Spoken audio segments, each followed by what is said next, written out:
Mandatory day one patches are a personal insult. It's a Jejemon business model. You don't own your games anymore. You are merely renting the privilege of accessing them until a server in California goes dark. But there is hope.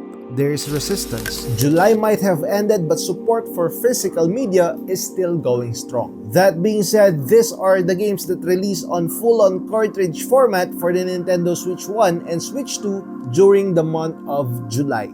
Number 1. Rhythm Heaven Groove, 80 single-player and 30 multiplayer rhythm minigames directed by the legendary Chunku with vocals by Ado wrap around an RPG-like beat spell mode. Rhythm is the fundamental heartbeat of the universe. It demands absolute, uncompromising synchronicity. Relying on cloud saves and background digital patches for a rhythm game is an exercise in futility. This cartridge understands that latency is the enemy of groove. All the audio cues, all the frantic button presses locked in physically, entirely self-contained. With this card, the music of Ado hits your eardrums without a millisecond of buffer. Number 2. Digimon Storytime Stranger, Mediavision's 2025 epic RPG spanning timelines and digital monsters, fully localized and ready to roll right out of the box. The irony is thick enough to choke on. A game literally about digital monsters surviving the digital void by being stamped permanently and irrevocably onto physical flash memory. It's a philosophical middle finger to the cloud. A massive, time-traveling JRPG that does not ask you to connect to an external server to validate its own existence. Number 3.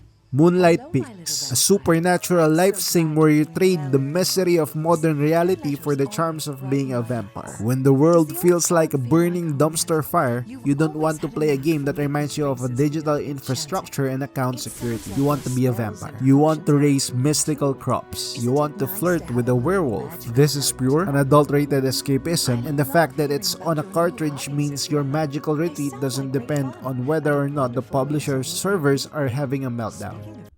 Number 4. Fitness Boxing 3, your personal trainer. The sweat-drenched, rhythm-fueled workout experience optimized for the Nintendo Switch 2. Let's be real. If the internet dies, you aren't going to be streaming your Zumba classes. You're going to be bored, out of shape, and depressed. This card, it's a survival necessity. You've got your 9 virtual instructors, your 30 songs, and your performance enhancements sitting on a tiny piece of silicon ready to whip you into shape while the digital clouds evaporate. Number 5.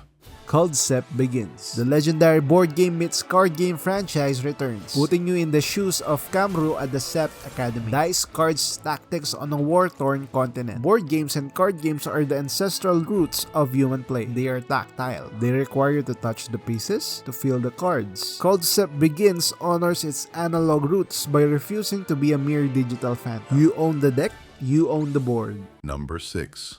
Solitaria, a hand-drawn, parry-focused action Metroidvania where a small fire warrior journeys to find the primordial flame. This is about art preservation. Solitaria is an indie masterpiece, meticulously hand-drawn. By putting the entire uncompromised build on a physical card, the developers have ensured that this art outlives them. The world's last hope against the Shadow Plague is in your hands, literally. Even when Nintendo eventually pulls the plug on the eShop, your little fire warrior is sitting comfortably in your drawer, ready to parry. Number 7. Splatoon Raiders, arguably the biggest release for this month. A mechanic's journey across the Spear Halite Islands, fighting salmonids and digging for loot alongside Deep Cut. Nintendo understands the assignment. While everyone else is busy turning their games into live services, which is really just corporate speak for unfinished product, Nintendo drops a spin-off that dares to be complete. A mechanic exploring islands? It's meta. You're a tinkerer in-game, and by buying the physical cartridge, you're tinkering with the system, bypassing the download hell that plays every other shooter on the market. Number 8. Blue Reflection Quartet, a compilation of all emotional anime-drenched life sim RPGs in the Blue Reflection series, complete with Mel Kishida's intricate character designs. Look at the absolute audacity of it. 4 entire games, a sprawling, serialized narrative dissecting the emotions and bonds of female students, crammed into a microscopic piece of silicon. The publishers didn't take the easy way out. They didn't put part 1 on the cart and give a digital voucher for the rest. They respected the physical medium. They respected your shelf space. This is 4 games in 1 cartridge. When the internet grid collapses and we're all fighting over canned sardines and solar panels, your waifus are safe. It's apocalypse-proof anime.